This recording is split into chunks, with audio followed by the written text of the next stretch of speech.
Ah bah oui, je l'avais pas branché de Mars. Alors je recommence en 2 minutes pour nos auditeurs parce que j'avais pas branché la vidéo. En fait, on a deux choses importantes, deux éléments importants de l'exil d'Égypte. Le premier élément important de l'exil d'Égypte, c'est que les Égyptiens que les Égyptiens ont fait en sorte de nous rendre mauvais à leurs yeux et aux yeux de la logique par tout un certain nombre de mesures étatiques. Ça, c'est la première chose.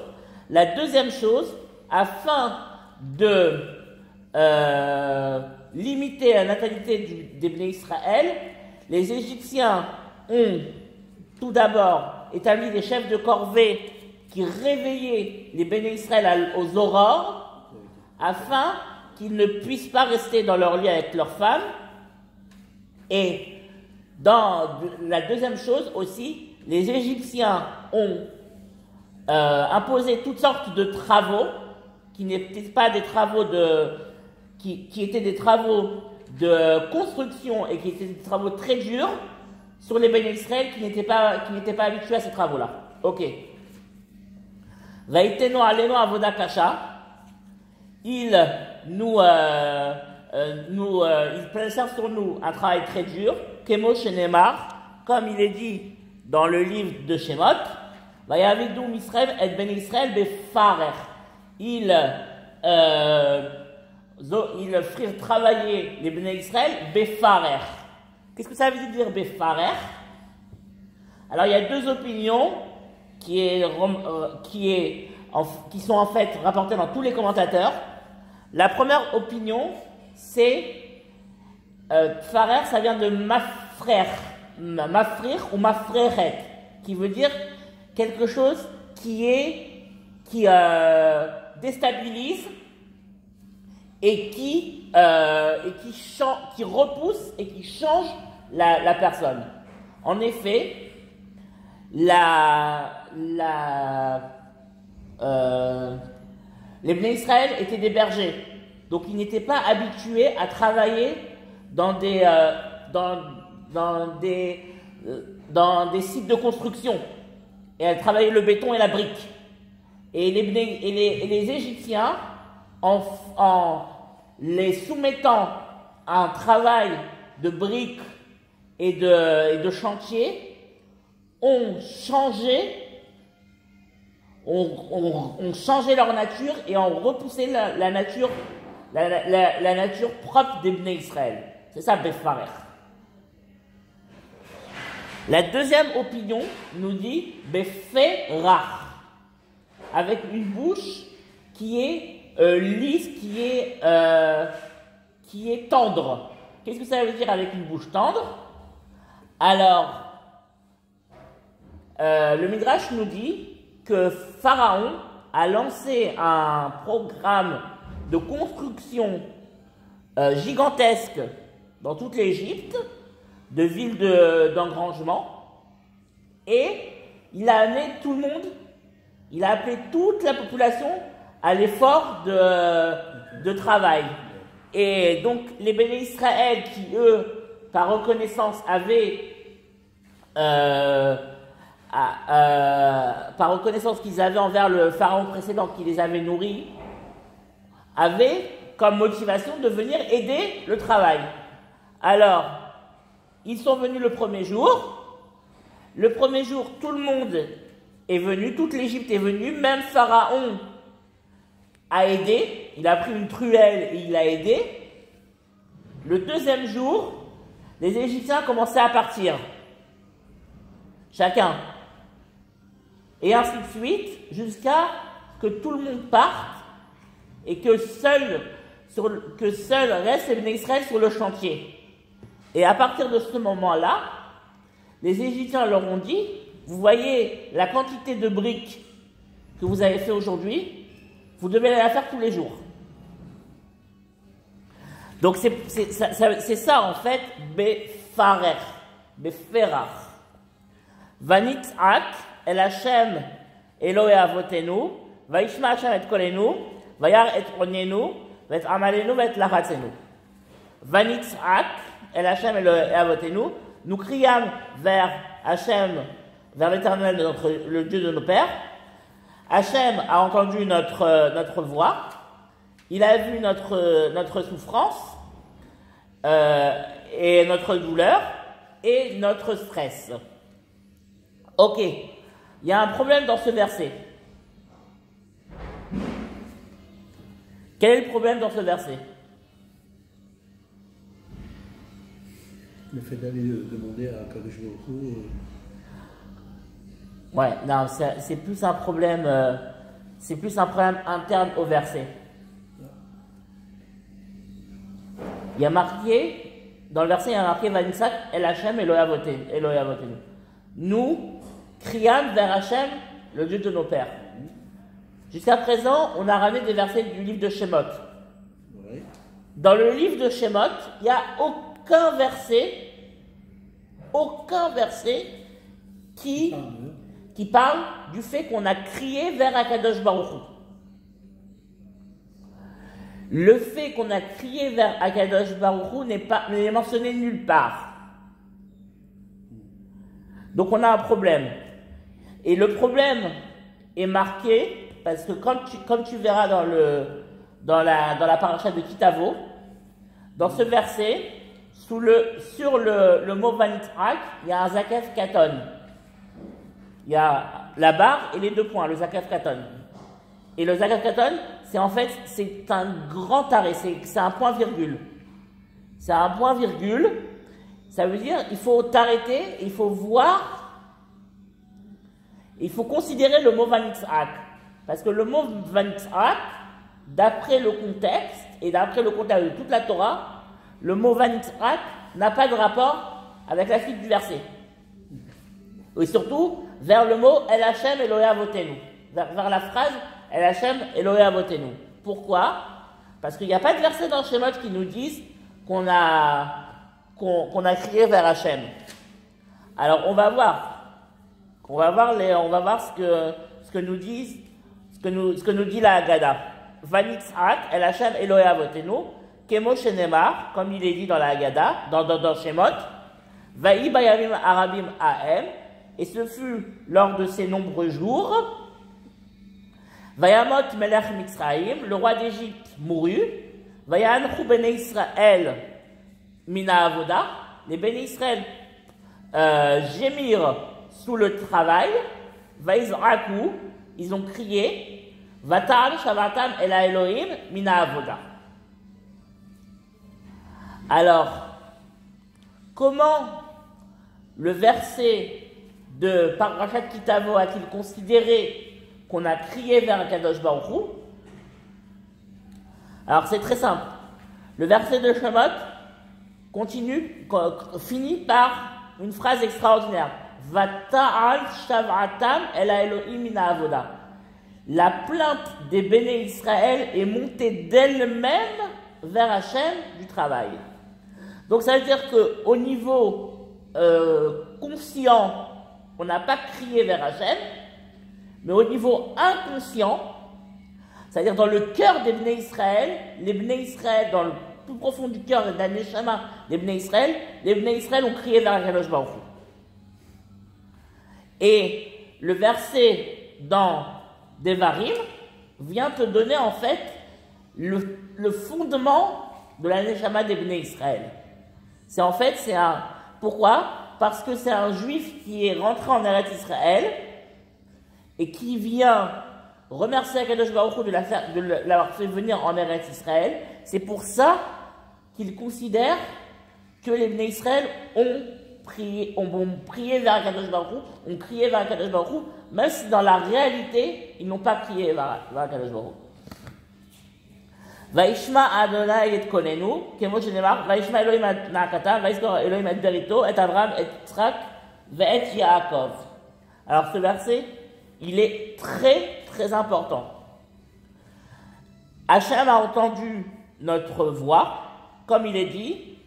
Hachem a écouté, Elohim a écouté leur plainte. Elohim s'est souvenu de son alliance avec Abraham, Isaac et Yaakov.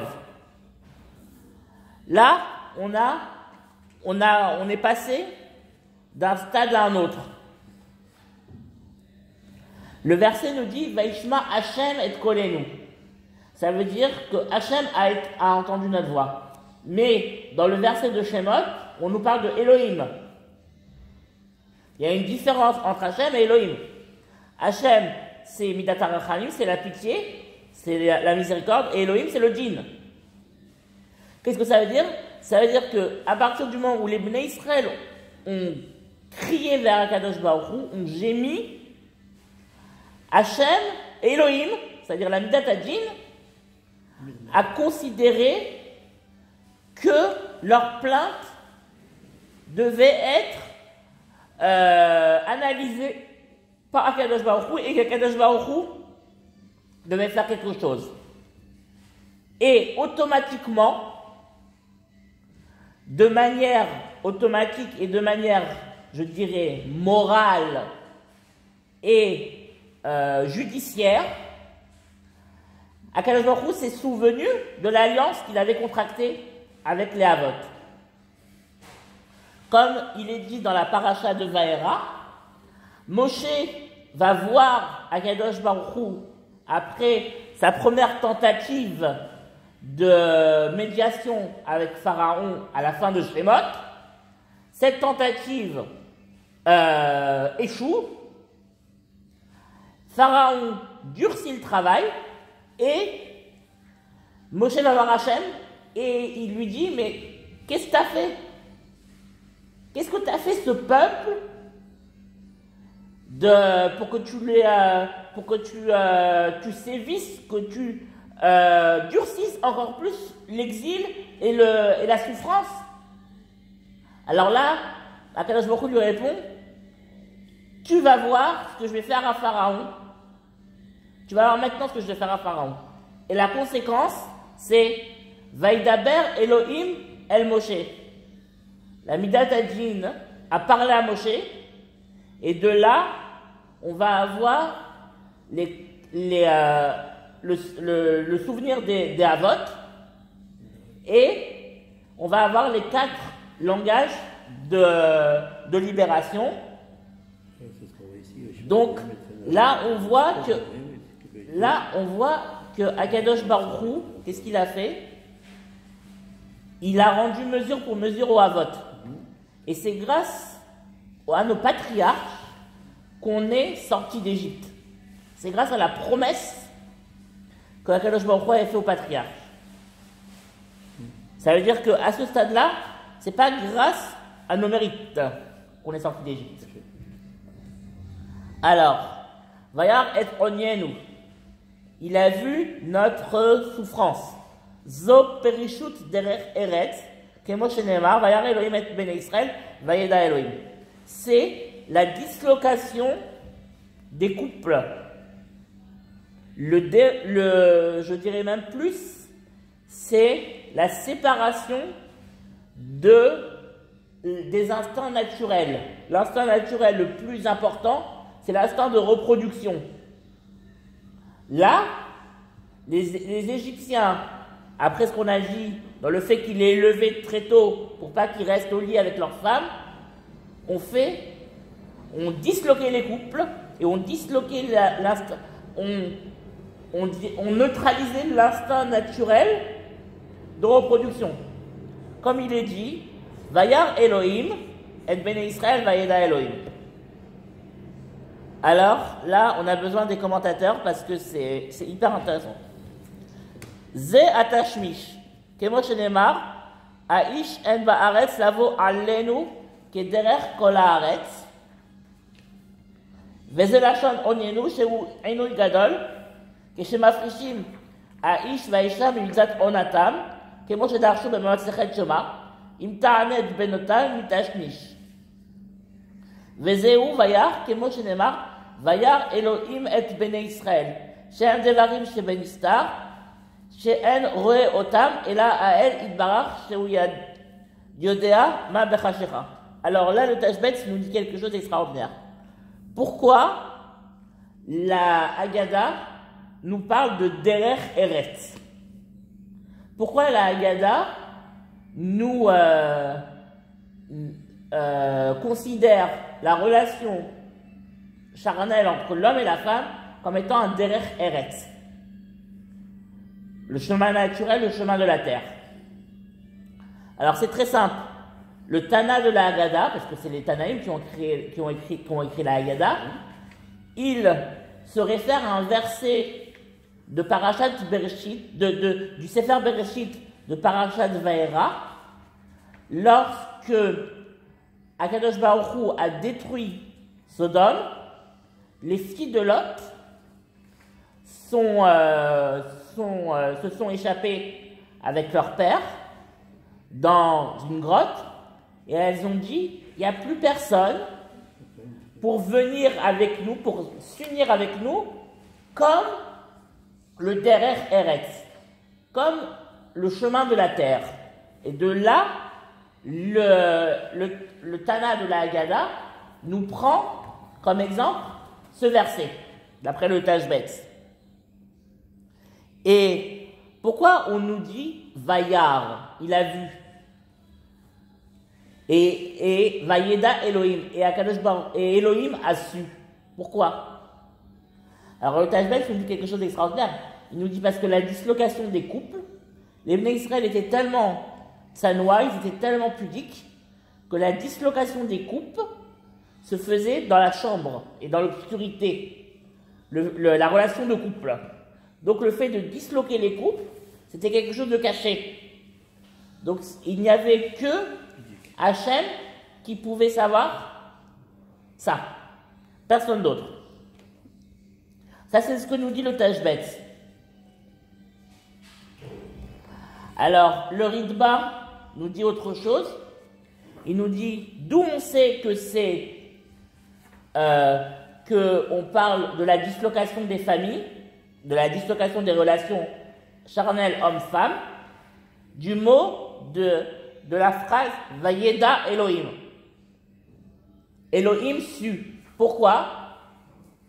Parce que à chaque fois qu'on parle de relations charnelles dans la Torah, on nous dit à chaque fois Vayeda tel avec une telle.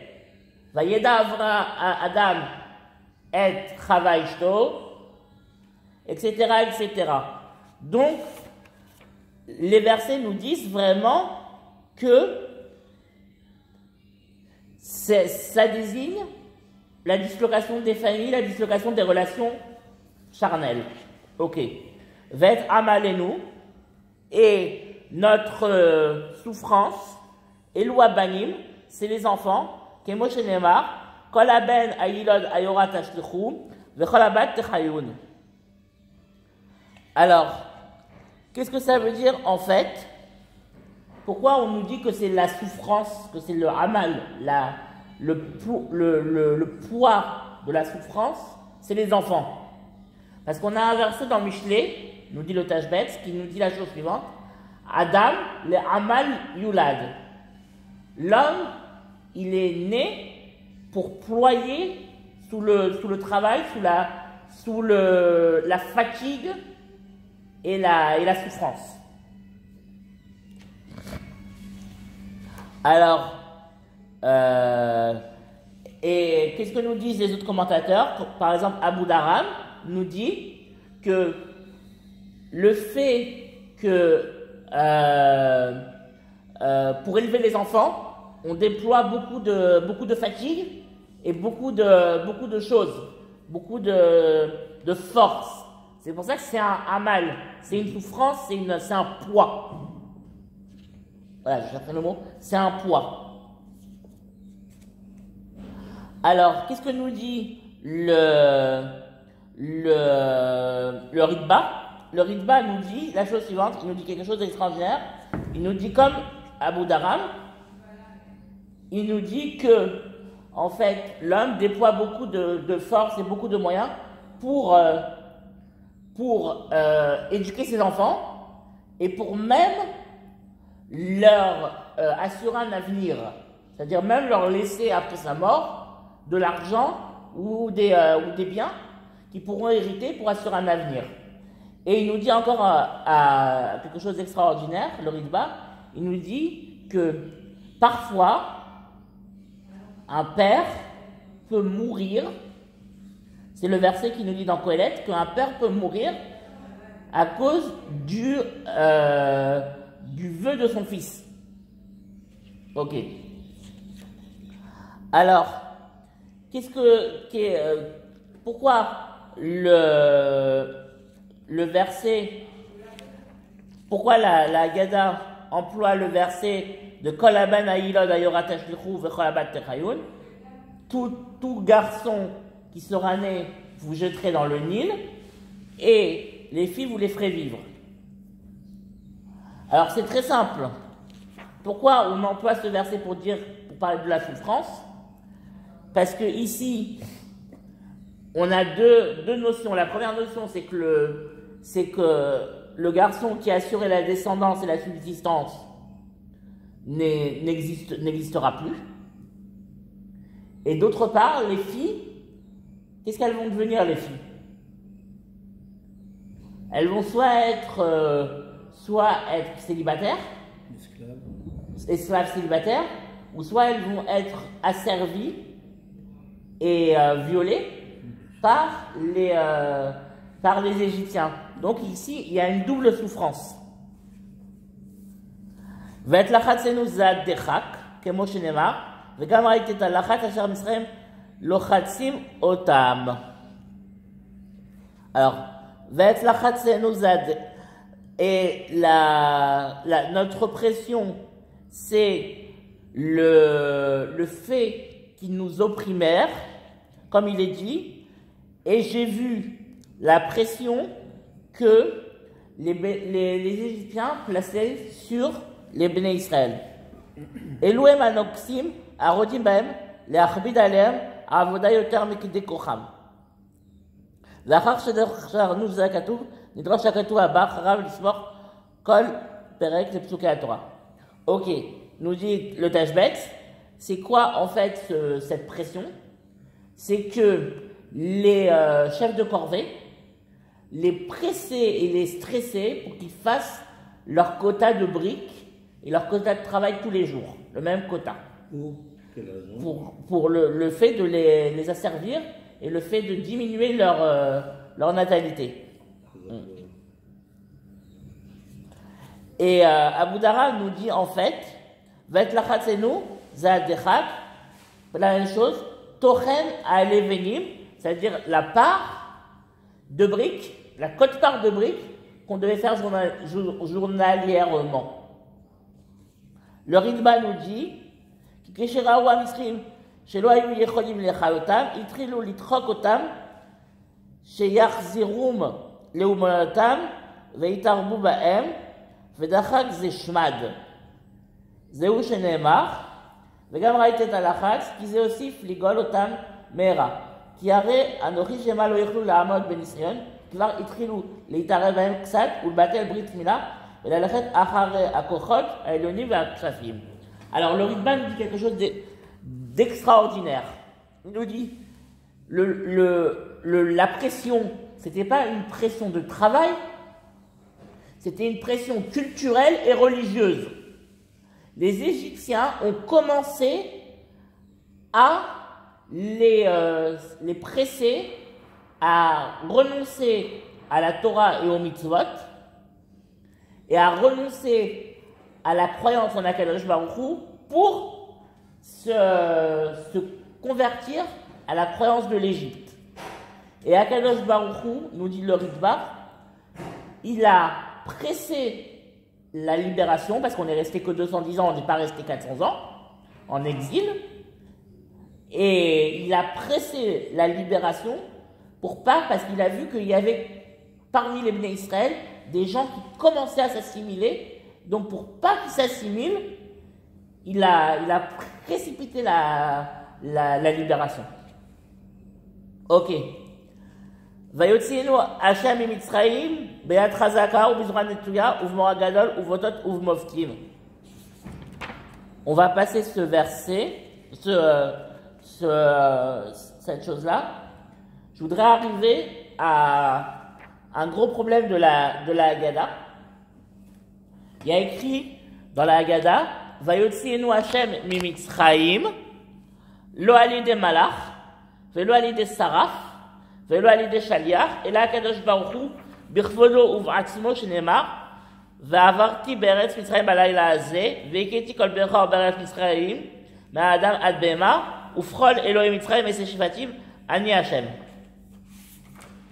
Alors là, on a un gros problème. On a un gros problème qui est posé par tous les commentateurs.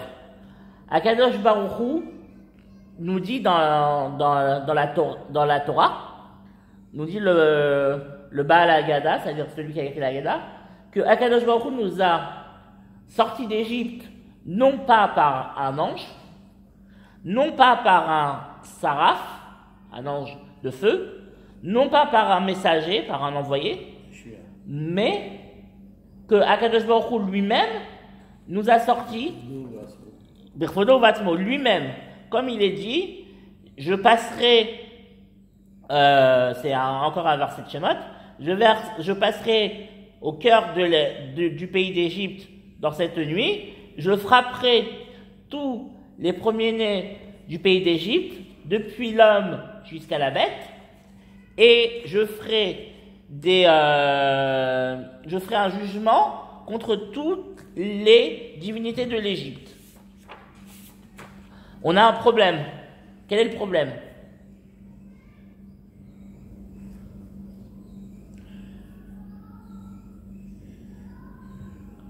Oui, on a un double problème.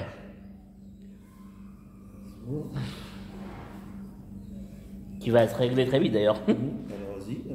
Alors on a un double problème. Le premier problème, c'est ce que nous disent les commentateurs. Mais Akadosh Baruch Hu, il a envoyé Moshe. Et pas, oui. Moshe, c'était quand même un envoyé. Et le verset qui suit les versets de Harami Ovadavi qu'on a lu jusqu'à présent, nous dit, tu l'as pas, il est dans la Torah, Vaishlach malach vayotzienu. Il a envoyé un ange pour nous sauver. Alors qu'est-ce que tu me dis toi, monsieur Tana de la Haggadah? Tu me dis que Akadosh Baruch Hu, il a envoyé personne. Il a envoyé Moshe.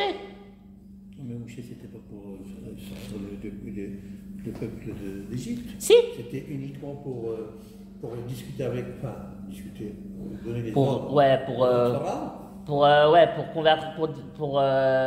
essayer de convaincre Pharaon, Ouais. mais c'était aussi pour sortir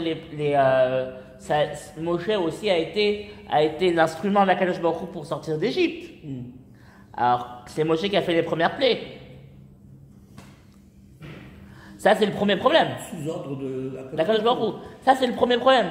Le deuxième problème qu'on a, c'est que la preuve que nous amène notre ami, notre maître, le rédacteur de la Haggadah, c'est la preuve de Makat Bechorot, de la mort des premiers-nés. Mais il y a eu d'autres plaies avant, il y a eu 9 plaies avant. Ces 9 plaies-là, elles s'agrègent sur elles viennent en plus de cette plaie de Makat Bechorot. Alors c'est très simple. Qu'est-ce que nous dit ici le Baal Haggadah? Il nous dit, en fait, il se réfère à un verset de la paracha de Bo, dans lequel, après la plaie de Chocher, Pharaon dit à Moshe, ne reparais plus devant moi. Parce que le jour où tu reparaîtras devant moi, tu vas mourir. Et au même moment, Akadosh Baruch Hu dit à Moshe, je vais envoyer une plaie à Pharaon, une dernière plaie à Pharaon, dans laquelle il vous libérera complètement. Par laquelle il vous libérera complètement, à cause de laquelle il vous libérera complètement. Et c'est Makat Bechorot.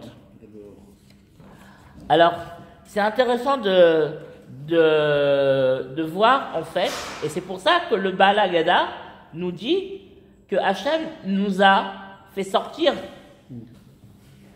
nous a fait sortir d'Égypte, parce que c'est la plaie qui a déterminé Tout à fait. notre sortie d'Égypte. Alors, c'est intéressant de s'arrêter en 2 minutes sur Makat Bechorot. Pourquoi c'est Makat Bechorot qui a tout déterminé?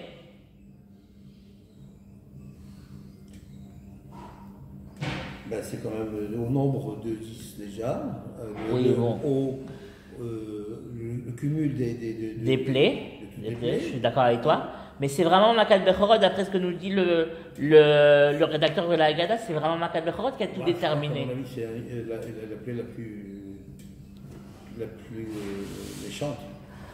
On peut répondre comme toi. En fait, on peut répondre de 2 façons. Première façon, c'est le fait d'avoir le plaid d'avoir anéanti le premier-né de Pharaon.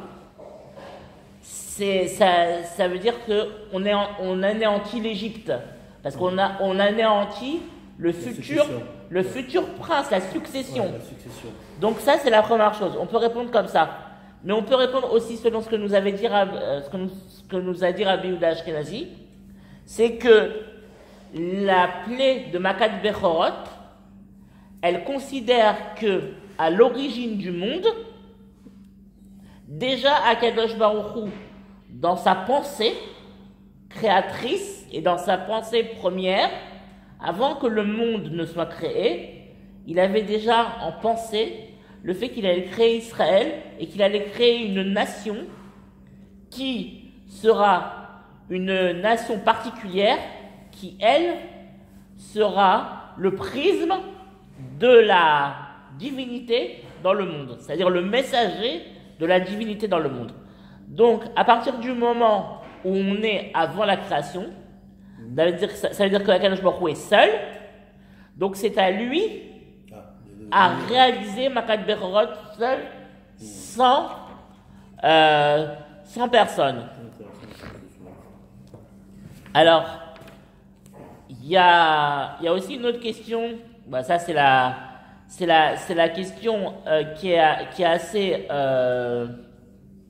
je dirais, qui est assez basique, que tout le monde pose. Pourquoi Akadosh Baruch Hu a-t-il frappé les animaux? Mais il est bien de la reposer. Pourquoi Akadosh Baruch Hu a-t-il frappé le règne animal?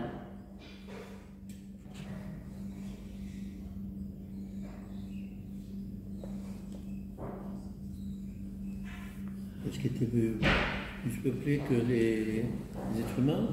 Non, parce que le règne animal était aussi adoré par les Égyptiens. Toutes les divinités égyptiennes avaient des représentations animales.